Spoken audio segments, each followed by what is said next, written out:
sa'yo, dinggin ng dalangin at pagsamo ng bayan mo. Viva poong Jesus Nazareno.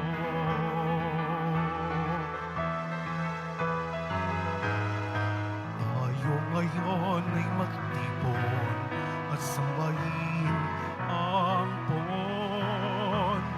Magdiwang tayo sa ating debosyon, purihin ng Panginoon. Viva poong Jesus Nazareno, awit at papuri alay namin sa'yo, dinggin ng dalangin at pagsamo ng bayan mo. Viva poong Jesus Nazareno. Pagdiriwang sa ngalan ng Ama at ng Anak at ng Espiritu Santo, Amen. ang pagpapala ng Panginoong Jesucristo, ang pag-ibig ng Diyos Ama, at ang pakikipagkaisa ng Espiritu Santo naway sumainyong lahat. At sumayo rin. Mga kapatid, Biyernes, araw ng mahal na pong Jesus Nazareno, at kasama ko rin po dito sa pagmimisa ngayong umaga, ang mga parokyano ng Nuestra Señora de los Angeles Parish sa Pila-Pila, sa Binangonan, kasama ang aming mahal na patrona, ang mahal na Birhen ng mga Anghel. Patuloy nating ilapit sa Panginoon, sa poong Jesus Nazareno, ang ating buong sarili. Sa pagtatapos ng kalendaryo ng simbahan, nawa lahat tayo magtapos din sa kaluwalhatian na inilaan sa atin ng Diyos. At upang tayo'y maging marapat gumanap sa banal na pagdiriwang, atin munang aminin ang ating mga nagawang kasalanan. Inaamin ko sa makapangyarihang Diyos at sa inyo mga kapatid, na lubha akong nagkasala sa isip, sa salita at sa gawa, at sa aking pagkukulang. Kaya isinasamo ko sa mahal na Birheng Maria, sa lahat ng mga anghel at mga banal, at sa inyo mga kapatid, na ako ay ipanalangin sa Panginoong ating Diyos. Kaawaan tayo ng makapangyarihang Diyos, patawarin tayo sa ating mga kasalanan, at patnubayan tayo sa buhay na walang hanggan. Amen. Panginoon, kaawaan mo kami. Panginoon, kaawaan mo kami. Kristo, kaawaan mo kami. Kristo, kaawaan mo kami. Panginoon, kaawaan mo kami. Panginoon, kaawaan mo kami. Manalangin tayo. Ama naming makapangyarihan, ipakita mo ang iyong paglingap sa iyong pag-antig sa aming kalooban, upang ang pamumunga ng gawain mo sa amin ay aming mapakinabangan at ang mapagpagaling mong katapatan ay aming mapangatawanan. Sa pamamagitan ni Jesucristo, kasama ng Espiritu Santo, magpasawalang hanggan. Amen. Magsiupo na po ang lahat. Pagbasa mula sa aklat ni Propeta Daniel. Akong si Daniel ay nakakita ng isang malaking dagat na binabayo ng malakas na hangin kabi-kabila. Mula sa dagat ay may lumitaw na apat na iba't ibang dambuhala. Ang una ay parang leon, ngunit may pakpak ng agila. Nabunot ang mga pakpak nito. Umangat ito sa lupa at tumayong tila tao. Binigyan ito ng isipan ng tao. Ang ikalawa naman ay mukhang oso. Ang dalawang paalamang nito sa huli ang inilalakad at may kagat pang 3 tadyang. May tinig na nagutos dito, "Sige, magpakasawa ka sa karne." Ang ikatlo ay kawangis ng leopardo. Ito'y may 4 na pakpak sa likod, 4 ang ulo, at binigyan ng kapangyarihan. Pagkaraan, nakita ko ang ika-4 na hayop, nakatatakot itong tignan at mukhang napakalakas. Bakal ang ngipin nito at tanso naman ang mga panga. Niluluray ng bibig nito ang anumang makagat at tinatadyakan ang matira doon. Kaiba ito sa tatlong nauna, pagkat ito'y may 10 sungay. Pinagmasdan kong mabuti ang mga sungay at nakita kong may tumutubo pang isa. Ang 3 sungay ay nabunot upang magkaroon ng puwang ang sungay na tumutubo. Ito ay tulad ng tao, may mga mata at bibig, nakapangingilabot ang sinasabi nito. Habang ako'y nakatingin, may naglagay ng mga trono. Naupo sa isa sa mga ito, ang isang nabubuhay magpakailanman. Kumikinang sa kaputian ang kanyang kasuotan at parang lantay na lana ang kanyang buhok. Ang trono nito'y nagniningning. Ang mga gulong nito ay apoy na nagliliyab. Waring agos ng tubig, ang apoy na bumubuga mula sa trono. Ang naglilingkod sa kanya 1,000,000, bukod pa sa milyong-milyong nakantabay. Humanda na siya sa paggagawad ng hatol at binuksan ang mga aklat. Dahil sa kakilakilabot na mga bagay na sinasabi ng sungay, naakit akong manood hanggang sa mapatay ang ika-4 na hayop at ihagis sa apoy. Yaong ibang hayop na inalisan ng kampangyarihan, ngunit pinatiling buhay ng kaunti pang panahon. Patuloy ang aking pangitain. Ang nakita ko naman ay sa tila taong nakasakay sa ulap. Bumaba ito at lumapit sa nabubuhay magpakailanman. Binigyan siya ng kapamahalaan, ng karangalan at ng kaharian. Siya ay paglilingkuran ng lahat ng tao, bansa at wika. Ang pamamahala niya ay di matatapos at hindi magwawakas ang kanyang kaharian. Ang salita ng Diyos. Salamat sa Diyos. Dakilait papurihan ang poon magpakailanman. Dakilait papurihan ang poon magpakailanman. Purihin niyo ang Panginoon, mga bundok at mga burol. Awitan siya ng papuri at dakilain magpakailanman. Dakilait papurihan ang poon magpakailanman. Purihin niyo ang Panginoon, lahat ng tumutubo sa lupa. Awitan siya ng papuri at dakilain magpakailanman. Dakilait papurihan ang poon magpakailanman. Purihin ninyo ang Panginoon, mga bukal ng tubig. Awitan siya ng papuri at dakilain magpakailanman. Dakilait papurihan ang poon magpakailanman. Purihin niyo ang Panginoon, mga dagat, mga ilog. Awitan siya ng papuri at dakilain magpakailanman. Dakilait papurihan ang poon magpakailanman. Purihin niyo ang Panginoon, mga balyena at lahat ng nilikhang nasa tubig. Awitan siya ng papuri at dakilain magpakailanman. Dakilait papurihan ang poon magpakailanman. Purihin ninyo ang Panginoon, lahat ng ibon sa himpapawid. Awitan siya ng papuri at dakilain magpakailanman. Dakilait papurihan ang poon magpakailanman. Purihin niyo ang Panginoon, mga kawan at mga may ilap na hayop. Awitan siya ng papuri at dakilain magpakailanman. Dakilait papurihan ang poon magpakailanman. Magsitayo po ang lahat.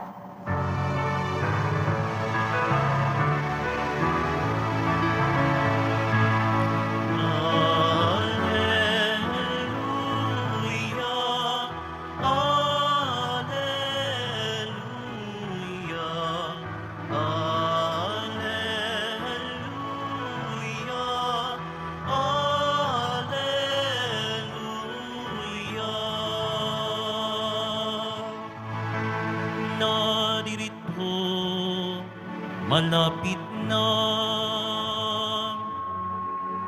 ang kaligtasang pag-asa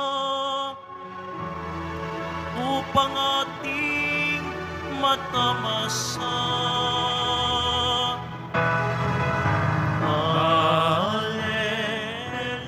Alleluia, Alleluia.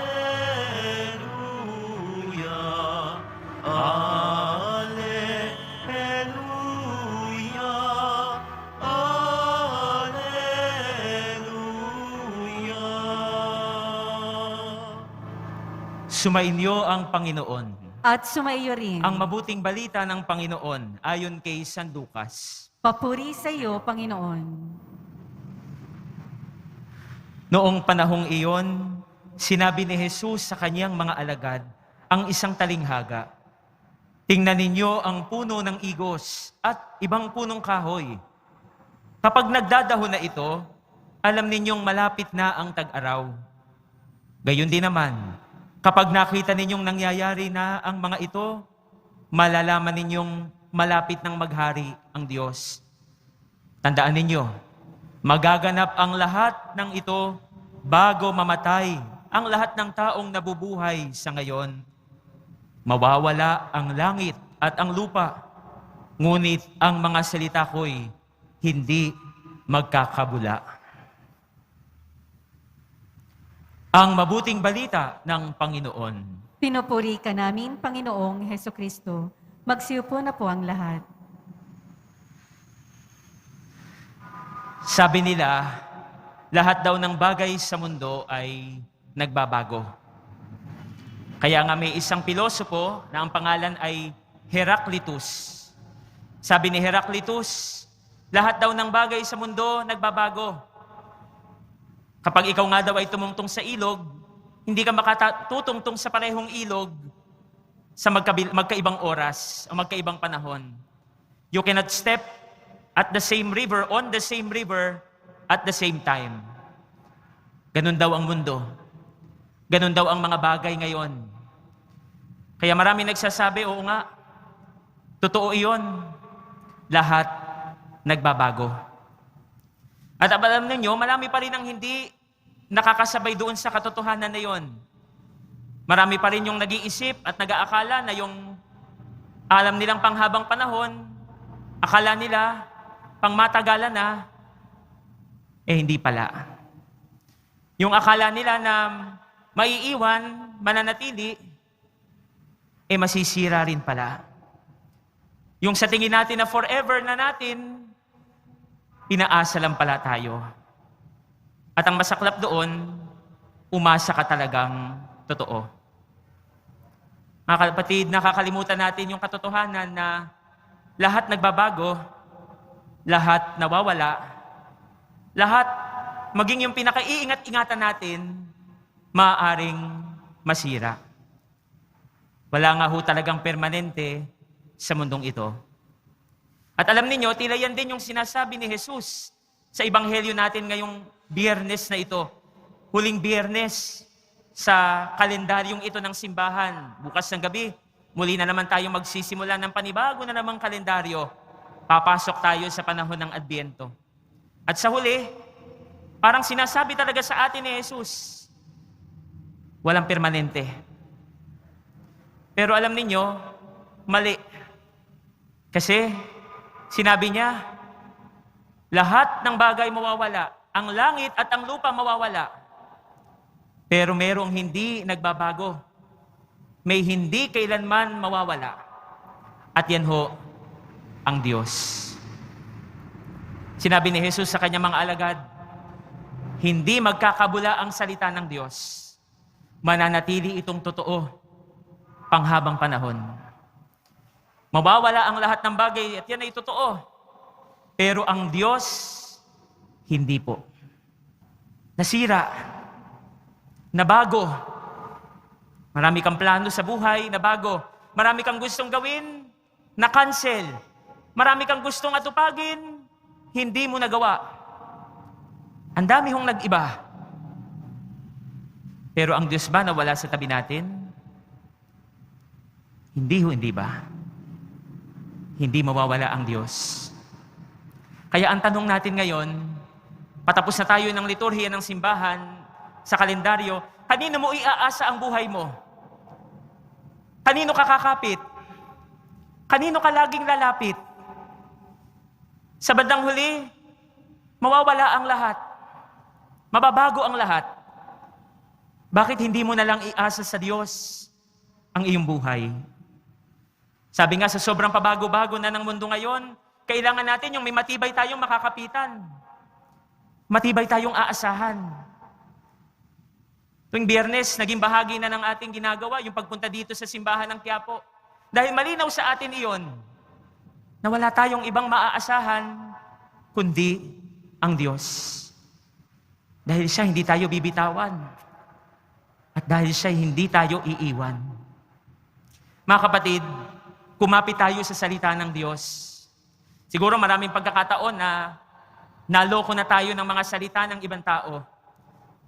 Na napako na yung mga pangakong binitawan sa atin. Na hindi na nagkatotoo yung mga bagay na pinagkatiwalaan natin. At hindi nagkatotoo yung mga tao na akala natin ay totoo. Pero nung huli, hindi pala. Pero ang Diyos, anumang kanyang sabihin sa atin, totoo iyon. Kaso ito ang problema. Hindi ho tayo marunong makinig. Hindi tayo marunong makinig sa Diyos. Ang dami-dami nating pinakikinggan. Ang dami nating pinaniniwalaan. Akala mo totoo, fake news pala. Akala mo tunay na, niloloko ka lang pala. Sa Diyos ho tayo makinig. At ang Diyos magsasalita sa atin sa mga palatandaan niya sa buhay natin. Alam nyo, kung meron laging nagpapaalala sa atin, tatapik. Minsan pakurot. Minsan, malakas na boses na maririnig tayo. Sa mga nangyayari sa buhay natin, yun ay ang Diyos. Yun ay ang Diyos. Ang Diyos ang magsasalita sa atin. Magsasalita siya sa mga nangyayari sa buhay mo. Nakita mo gulong-gulo na ang buhay mo, walang direksyon, pero sige ka pa rin. Napansin mo na mali na yung pinagagagawa mo, pero lagi mo pa rin sinasabi, wag niyo akong pakialaman. Buhay ko ito. Alam mo namang ng tama at alam mong kasalanan ng iyong ginagawa. Pero dahil nag-e-enjoy ka at sanay ka na sanay ka na sa masama, hirap na hirap kang itigil pa. Tapos sa dulo, sasabihin natin, teka, ba't hindi ko pinakinggan ng Diyos?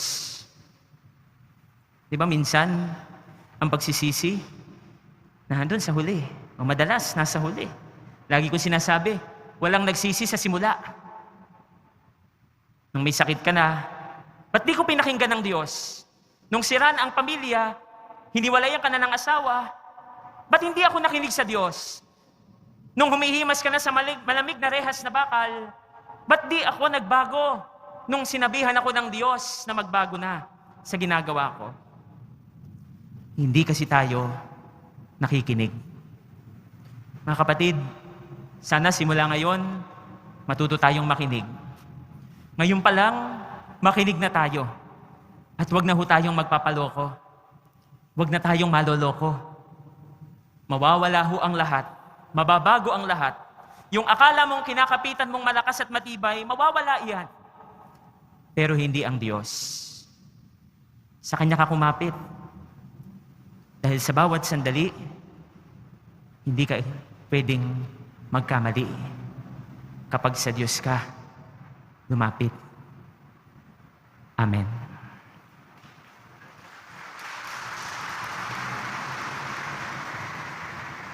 Magsitayo po ang lahat.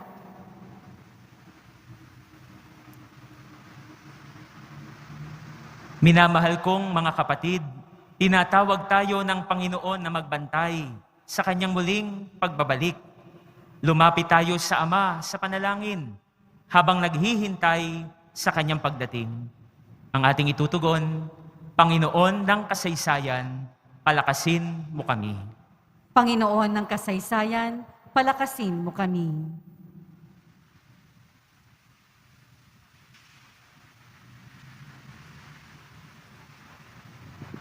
Ang simbahan naway makatugon sa tawag ng pagbabalik loob at pagbabago, manalangin tayo.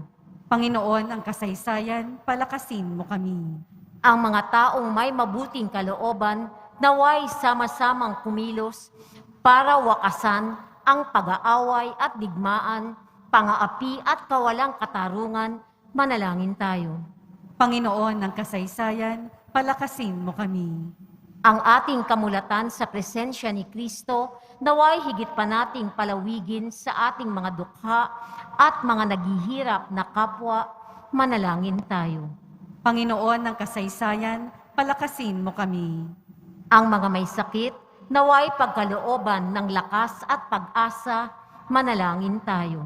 Panginoon ng kasaysayan, palakasin mo kami. Ang ating mga yumaong kamag-anak at kaibigan, naway maranasan ang walang hanggang kaligayahan sa piling ni Jesus, manalangin tayo. Panginoon ng kasaysayan, palakasin mo kami. Sa sandali ng katahimikan, itaas natin ngayon sa Panginoon ang ating mga pansariling kahilingan. Lalo na yung mga pagkakataon na sinayang natin, muli nawa nating mapakinggan ang tinig ng ating Diyos. Makapangyarihang Diyos, pakinggan mo ang aming mga panalangin. Buksan mo ang aming mga paningin sa iyong presensya sa aming piling. Ilapit mo kami sa iyo araw-araw. Hinihiling namin ito sa pamamagitan ni Kristong aming Panginoon. Amen. Magsiupo na po ang lahat.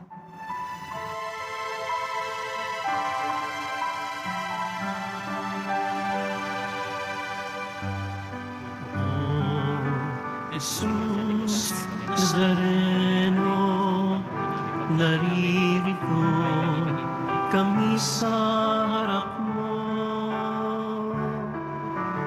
Alak at tinapay, alay namin sa'yo, mula sa tangkay ng ubas natin at trigo, upang maging dugo't katawan mo. Jesus Nazareno, alak at tinapay, sa lahat ay nagbibigay buhay, iyayang kaloob ay aming inaalay, aming hiling at pagkalap, buhay na dalisay. Magsitayo po ang lahat. Manalangin kayo mga kapatid upang itong ating paghahain, kalugdan ng Diyos amang makapangyarihan. Tanggapin nawa ng Panginoon itong paghahain sa iyong mga kamay, sa kapurihan niya at karangalan, sa ating kapakinabangan at sa buong sambayanan niyang banal. Ama naming lumikha, tanggapin mo ang mga banal na alay na iyong ipinag-utos na aming italaga sa pagsamba sa iyong ngalan. At upang kami pagindapating paunlakan ng iyong tapat na pagmamahal, gawin mong ang iyong mga utos ay sundin namin kailanman. Sa pamamagitan ni Jesucristo, kasama ng Espiritu Santo, magpasawalang hanggan. Amen. Sumainyo ang Panginoon. At sumaiyo Itaas sa rin. Diyos ang inyong puso at diwa. Itinaas na namin sa Panginoon. Pasalamatan natin ang Panginoong ating Diyos. Marapat na siya ay pasalamatan. Ama naming makapangyarihan, tunay ngang marapat na ikaw ay aming pasalamatan. Sa iyong paglingap at kagandahang loob, ang tao'y nilikha mo at pinangangasiwa sa sansinukob. Sa hangad mong siya'y iwastong lubos, siya'y pinagdusa mo sa kanyang pagtalikod. Sa iyong paggiliw, iyong ipinahintulot na makabalik siya sa pamamagitan ni Kristo Jesus. Kaya kaisa ng mga anghel na nagsisiawit ng papuri sa iyo nang walang humpay sa kalangitan, kami nagbubunyi sa iyong kadakilaan.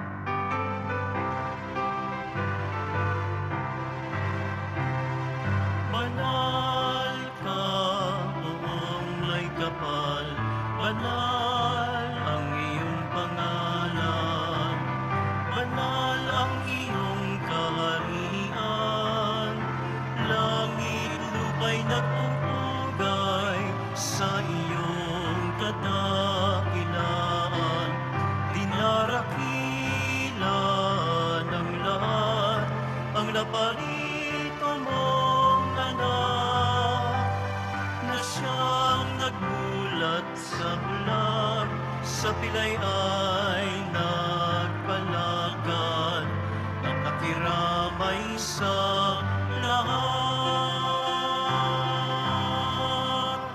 Magsiluhod po ang lahat. Ama naming banal, ikaw ang bukal ng tanang kabanalan.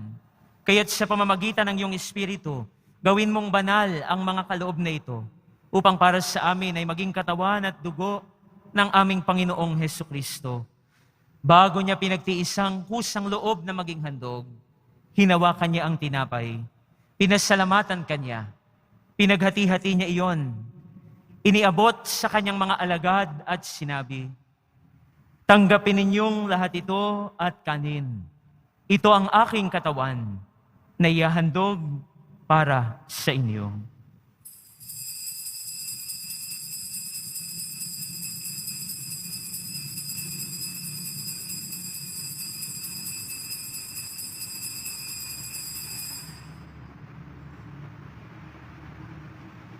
Gayon din naman noong matapos ang hapunan, hinawakan niya ang kalis. Muli kanyang pinasalamatan. Iniabot niya ang kalis sa kanyang mga alagad at sinabi, "Tanggapin ninyong lahat ito at inumin. Ito ang kalis ng aking dugo, ng bago at walang hanggang tipan. Ang aking dugo na ibubuhos para sa inyo at para sa lahat, sa ikapagpapatawad ng mga kasalanan. Gawin ninyo ito sa pag-alala sa akin."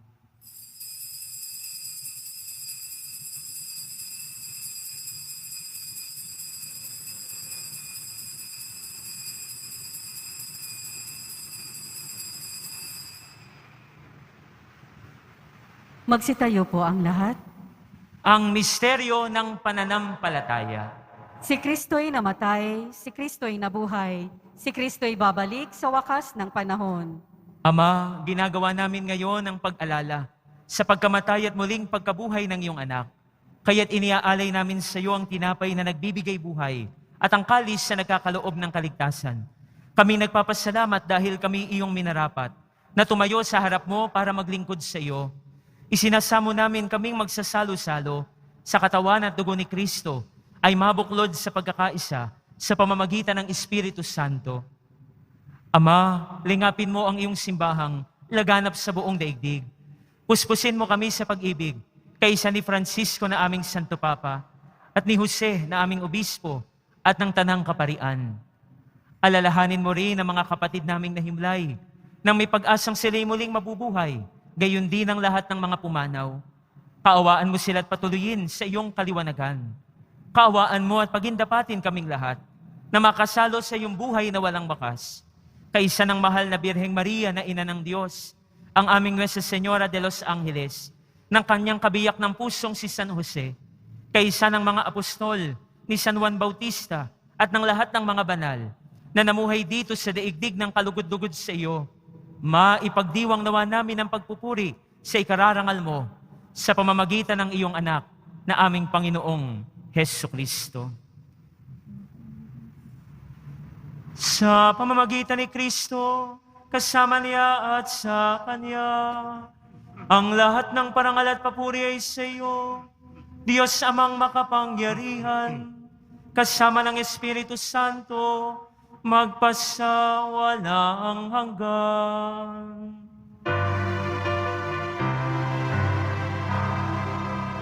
Amen, amen, amen, amen.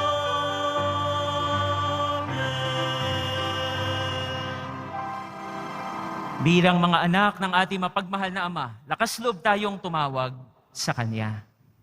Ama namin, sumasalangit ka, sambahin ang ngalan mo, mapasa amin ang kaharian mo, sundin ang loob mo, dito sa lupa para nang sa langit. Bigyan mo kami ngayon ng aming kakanin sa araw-araw, at patawarin mo kami sa aming mga sala, para ng pagpapatawad namin sa nagkakasala sa amin. At huwag mo kaming ipahintulot sa tukso, at iadya mo kami sa lahat ng masama. Hinihiling namin kami iadya sa lahat ng masama, pagkalooban ng kapayapaan araw-araw, iligtas sa kasalanan, at ilayo sa lahat ng kapahamakan, samantalang aming pinananabikan ang dakilang araw ng pagpapahayag ng tagapagligtas naming si Hesukristo. Sapagkat iyo ang kaharian at ang kapangyarihan at ang kapurihan magpakailanman. Amen. Panginoong Hesukristo, sinabi mo sa iyong mga apostol, kapayapaan ang iniiwan ko sa inyo, ang aking kapayapaan ang ibinibigay ko sa inyo. Tunghayan mo ang aming pananampalataya at wag ang aming pagkakasala. Pagkalooban mo kami ng kapayapaan at pagkakaisa ayon sa iyong kalooban. kasama ng Espiritu Santo, magpasawalang hanggan. Amen. Ang kapayapaan ng Panginoon, naway laging sumainyo. At sumaiyo rin. Magbigayan kayo ng kapayapaan sa isa't isa.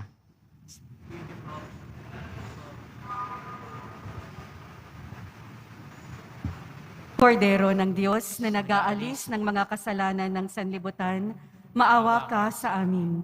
Kordero ng Diyos na nag-aalis ng mga kasalanan ng sanlibutan, maawa ka sa amin.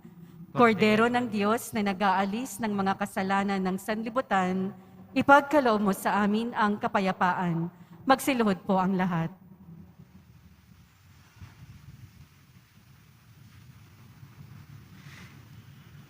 Ito ang kordero ng Diyos. Ito ang nag-aalis ng mga kasalanan ng sanlibutan. Mapapalad ang mga inaaniyahan sa kanyang piging. Panginoon, hindi ako karapat-dapat na magpatuloy sa iyo, ngunit sa isang salita mo lamang ay gagaling na ako.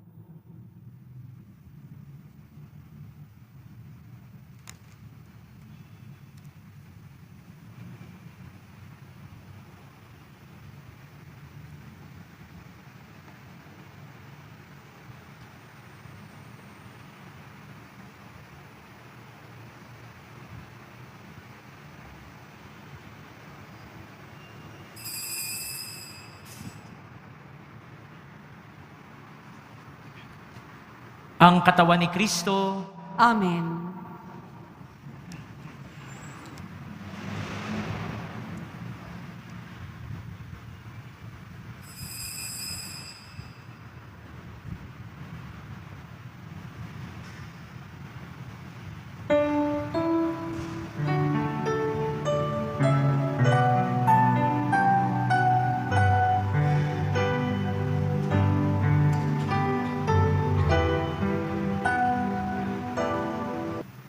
Magsitayo po ang lahat.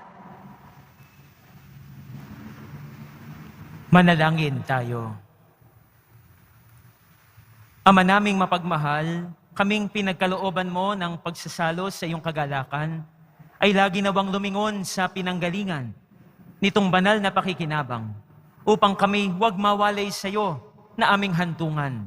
Sa pamamagitan ni Jesucristo, kasama ng Espiritu Santo, magpasawalang hanggan. Amen. Mahal na poong Jesus Nazareno, inihayag mo sa pamamagitan ng krus ang walang maliw na pag-ibig ng Diyos sa sangkatauhan. Pakinggan mo ang kahilingan ng iyong angkan na nagsusumamo sa iyo. Makamtanawa nila ang iyong katugunan at tanggapin ang kasagutan ng may utang na loob na tinatanaw. Basbasan din po ninyo ang mga daladala nilang imahen at dasalan. Sa pamamagitan ng bendisyon na ito, naway maalaala nila ang mga pangako nila noon sa binyag, na ikaw ang kanilang iibigin at paglilingkuran bilang Panginoon, magpa sa walang hanggan. Amen. Bago po ng huling pagbabasbas, nais ko pong pasalamatan sa ngalan po ng buong parokya ng Nuestra Señora de los Angeles. Naririto po ang aming mga parishioners, ang aming mga hermandad, at ang mga miyembro ng ministries at organisasyon ng aming parokya nakikiisa sa misa na ito. Yung iba nasa online, sa pagtanggap po sa amin. Nagpapasalamat po kami, lalong-lalo na sa ating butihing rektor, si Monsignor Hernando Coronel, akin din pong naging rektor sa San Carlos Seminary nung ako'y seminarista. Ganon din sa kanyang mga kasamang pari, si Father Danichi, ay kaklase ko rin po sa seminaryo, at sa mga kasamahan pang pari dito sa Simbahan ng Quiapo, sa inyo pong pagtanggap sa amin. Palakpakan po natin ang Panginoon at ang bawat isa. Naririto po sa harap ang imahen, ang mapaghimalang imahen ng mahal na Birhen, Nuestra Señora de los Angeles. Ang imahen po na orihinal ng aming patrona ay 130 taon na. At ipanalangin natin dahil sa susunod na taon, aming inihahanda ang proseso para sa episcopal coronation ng aming mahal na patrona. Patuloy po nating ipagdasal at ilapit ang ating mga sarili sa mapagmahal na yakap ng mahal na ina. Lagi niya tayong ilalapit sa kanyang anak na si Jesus. Sumainyo ang Panginoon At sumaiyo rin. at pagpalain kayo ng makapangyarihang Diyos, Ama, Anak,